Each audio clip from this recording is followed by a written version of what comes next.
السلام عليكم ورحمة الله وبركاته. رحلة الرياض مع الأمير عساف أمير الرس عساف الحسين، حوالي عام 1365. كان والدي رحمه الله يعمل بالرياض حارس بالقصور الملكية بالناصرية. ما قدر يجي، أرسل لأمي خط، اللي هو الرسالة، أرسل لأمي خط وقال تجون لأمي أنت وصالح. ما كان عنده إلا أنا، لي أخت واحدة والأخت متزوجة ومع زوجة. قال تجون أنت وصالح. أمي لازم له من محرم، راحت الخالي عبد الله الهنيدي وقالت ودنا نروح للرياض. قال هذا أنا والله ندور سيارة، أنا بروح للرياض، وهذا أنا ندور سيارة، متى ما تيسر سيارة إن شاء الله حجزت لي أنا وياكم. يوم جاء بعد كم يوم جاء خالي لما أمي وقال ترى الأمير عساف أمير الرس عساف يبي يروح وإننا حجزنا معه. كان عنده سيارة لوري 3 طن صندوقه خشب، موديل 1946، لونه أشهب، والصندوق صندوق اللي يسمونه كويتي خشب، الصندوق خشب ما دهن، بدون دهان. بعد يومين أو 3 حددوا الموعد السفر، الأمير حدد لهم، لأن الأمير إذا بغى يسافر أو شيء ما المادة ضعيفة، لأنه ما يصرف له راتب، يصرف له عبارة عن شرهاته والداخل عليه والطالع واجد والضيوف. فمهما جاءه من المكافآت، هذه مكافأة تعتبر إعاشة، ما له راتب رسمي مثل الآن. يعني مهم من الموظفين اللي هم لهم رواتب، هكا الحين مجرد انه يعطى شهره وامير وكل ينصاه وكل على ما قال كل يشرع عليه، واللي يعشيه واللي يغديه واللي يزهويه، هو المنصى الامير. فلا بد يتساعد، اخذ بجار السيارة. المهم قال انه باليوم الفلاني نبي نمشي، ان الامير حدد لنا اليوم الفلاني نبي نمشي، الى صلينا الظهر نروح عند بيت الامير نجتمع. والله يوم صلوا الظهر أنا عند أمي صغير، أنا عام 65 1365 تقريبا هجري. رحنا عند بيت الأمير، كل شال شنطته وفراشه ومزودته، ورحنا عند بيت الأمير. اللي يسوق السيارة ولده حسين، ولده عبد الله معهم. رسبنا وللسيارة محملة قرع تحت، كلها حملة قرع من قرع المصر الخضر. رتبنا فوق القرع، كل واحد نحط فراشه وقعد عليه. أنا وأمي حطونا بالركن الأيمن للسيارة، ولا نسيني أذكره الآن، فوق بالصندوق بالطبع. ورتبوا الركاب، طلع الأمير عقب ما رتبنا، طلع الأمير ورتبوا عياله اللي هو عبد الله حسين وعبد الله حسين، هو اللي يسوق، هو سواق حسين. كان معنا بالطبع أنا وأمي وخالي عبد الله الحمد الهنيدي، وولد عمتي عبد العزيز العلي الصقعبي، وعبيد التركي الزيدي، هذول أنا أذكر منهم، وصالح الإبراهيم العبيشي وواحد يقال له بداي عتيبي، إلى أشوف ينادونه يقولون أبو شازي، وهو عتيبي لكنه من اللي يسولفون على الأمير، قريب يعني من رجاجيل الأمير، أو أنه يسولف على الأمير. أشوفه إلى نزلنا قاعد هو عند الأمير حنا نتشطر شوي، هو اللي يوالي الأمير، هو عبيد التركي. مشينا عقب الظهر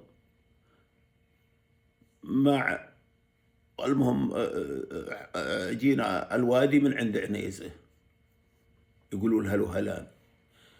قطعنا الوادي مطاب، كله مطاب، والسيارة يمين يسار. القصد وصلنا إلى مكان يقولون له الطلعة اللي تطلع البريدة، عبارة عن طلوع. قال الأمير خلاص وقف، يقولوا لولده حسين هو السواق. وقفوا وقال انزلوا. نزلوا الركاب يا ابونا، وقال نزلوا العفش. الركاب ما نزلوا مزودهم، الأمير معه استعداد كامل. قال اطبخوا العشاء، وينزلون يطبخون العشاء ونتعشى ونبات تحت طلعة بريدة. يوم جاء الصبح وتقهوى الأمير، قال بروح أسلم على أمير بريدة. من أول ما هم بيقولون القصيم أمير بريدة، والله أني ما أدري منه، ما أحيط منه هو أمير بريدة بهاك الوقت، لعام 1365. قال بروح أنت مقعدوا بذا وسووا لكم غدا وتغدوا، وأنا بروح للأمير وبتغدى مع الأمير أمير بريدة. قعدنا وسووا الغداء وتغدينا. عقب ما تغدينا بشوي جاء الأمير. مشينا الخط يروح على الربيعية. وصلنا الربيعية، يوم أننا وصلنا الربيعية ولا طلعة طلوع بسنود. ترى كل الخطوط ما بزفلت ولا زفلت شيء، أبد ما بزفلت. يوم وصلنا الطلعة قال الأمير السيارة ما تطلع وهي محملة، نزلوا القرع وخلوكم ورا السيارة، لقلم بغت تدحدر تحطون حصى تحته تدقير من ورا. والقرع نزلوا القرع تحت الطلعة بالأرض السهل. نزلوا القرع، أنا وأمي ما نزلنا، الركاب كلهم نزلوا، والأمير ولده السواق حسين، حتى عبد الله ولده نزل مع الركاب كثير، بس أنا ما عرفت إلا اللي أنا عديت ولا السيارة مليانة. يا طلعت السيارة، لا القصد إنها طلعت والرجال وراه، إلى منها بغت يدفونه، وإلى منها بغت تدقر، إلى بغت تقف، حطوا حجارة وراه. ولا هو بردم بالسيارة، لا، لكن ردم بالسواقة. هاك اليوم الناس ما يعرفون يسوقون. يوم طلعنا وتروسنا بالطلعة، قال الأمير يلا جيبوا القرع. يروحون كل الركاب ويشيلون من القرع. الأمير زاعد بالبودي، هو ولد حسين وولد عبد الله ما يشتغلون ذولا. الأمير ما يقوى يمشي بالحيل، ماشي لأنه ثقيل وما يمشي هو، لكنه أقول يعني ثقيل ماشيه. ينقلون القرع على بيديهم، يشيلون ويجيبونه ويحملونه بالسيارة. تعدينا الرباعية ووصلنا أركية، يقولون أركية هذه. وقفنا بالركية، جابوا لنا لبن، جابوه للأمير. راعي الركية يمدحونه، أنا ما أعرفه ولا أدري وشو، لكن أكل يوم والله ما أعرفه، وإلى الآن ما أعرفه. جابوا لبن وتمر وزبد وعطوا الأمير، وكلنا كلنا وشبعنا مشينا من الركية. يوم وصلنا دون النفود، قال الأمير امرحوا، ما نقدر ندخل النفود إلا بالبراد. الصبح ندخل النفود يصير ملتبت. يوم إنهم تقاهوا الصبح، قاموا بدري صلوا وتقاهوا، آه، ما دخل النفوذ. السيارة ما هي بدبل، يعني ما هي بكفراتها ما هي بكفراتها الاثنين اللي ورا، اثنين كفر واحد، يعني 4 كفرات، ما له 6 مثل هذا. أم 6 يحط خشب بين الكفرين وتمشي عليهم.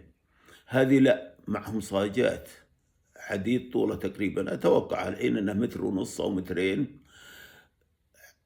صاج حديد، يحطونه واحدة يسار وواحدة يمين بعد ما يبرحوا له، ويدفون السيارة. كل الركاب يدفون مع السيارة، وكل مرة تمشي شوي هم نتغرز. وعلى هالحال لما طلعنا، بعد ما طلعنا حتى يوم طلعنا النفوذ ذا، رحنا نبي نروح على أساس أن نروح على مارات، في شيء يسمونه قنيف ذا نفوذ دون مرات، برضو تغريز وغاثون، غاثن عليهم. أنا والله ما نزلت، أنا ما أنزل، لا أنا ولا أمي ما إحنا بننزل.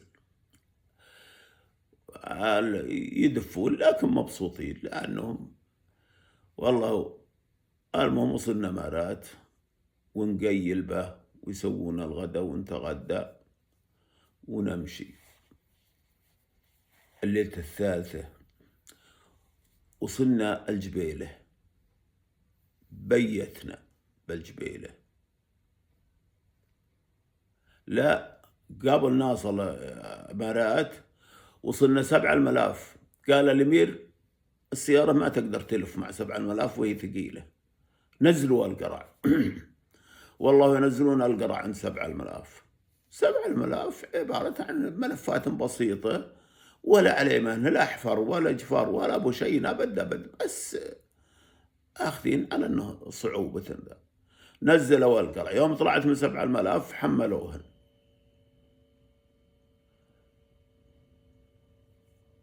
عقبه مشينا وصلنا المهم قنيفذة، تعدينا قنيفذة ووصلنا مارات وقيلنا به وتغدينا. بالطبع كل شيء على حساب الأمير، لأن الأمير مع استعداد وقدورنا كبار تكفي الناس كلهم. المزاود بهن على اللي معه زدر صغير ودله وبريد، بس يعني ما هنا استعداد بالحيل. كل مزودة به ياخذ ذهاب ومزودته، لكن الأمير قال لا حد ينزل منه، لا حد ينزل مزودته. القصد يوم اننا تغدينا مشينا وصلنا الجبيلة ولا مع المغرب تقريبا. قال الأمير نبي نبات، نقف ونبات. يوم أصبح الصبح وندخل للرياض. ما وصلنا الرياض إلا تقريبا مع الظهر.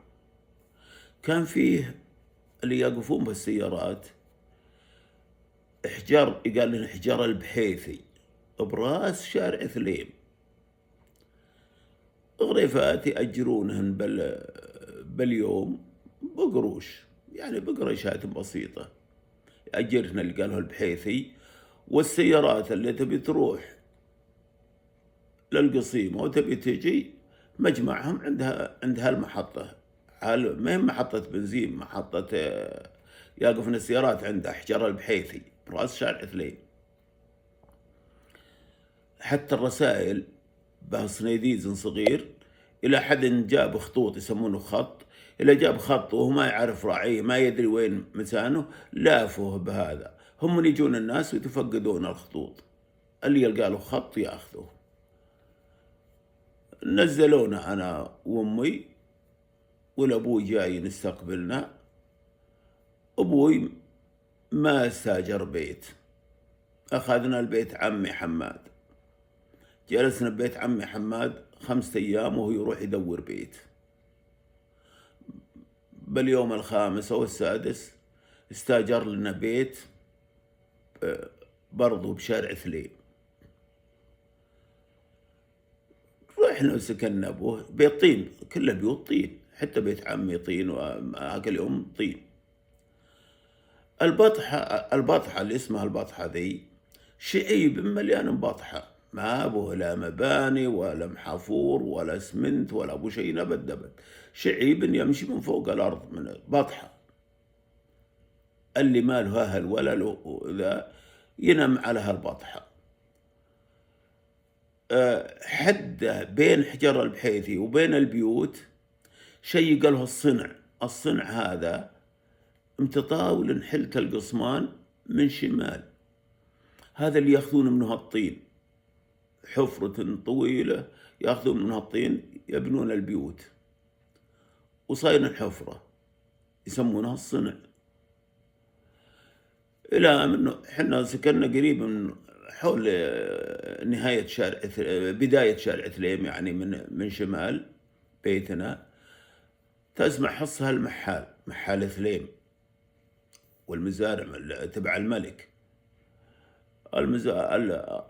المحال السواني تقول موسيقى وي وي وي وي مربوعة عليها 4 غروب و4 محالات، 4 محال، وتسني إلى منه كملا 4 ساعات أو 5 ساعات.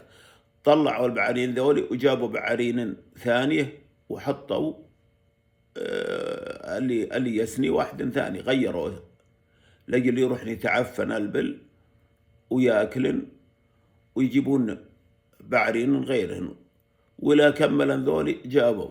المهم من السواني 24 ساعة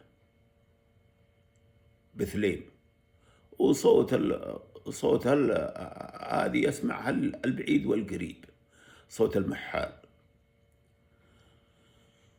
تقول موسيقى يسمعها البعيد والقريب. ثليم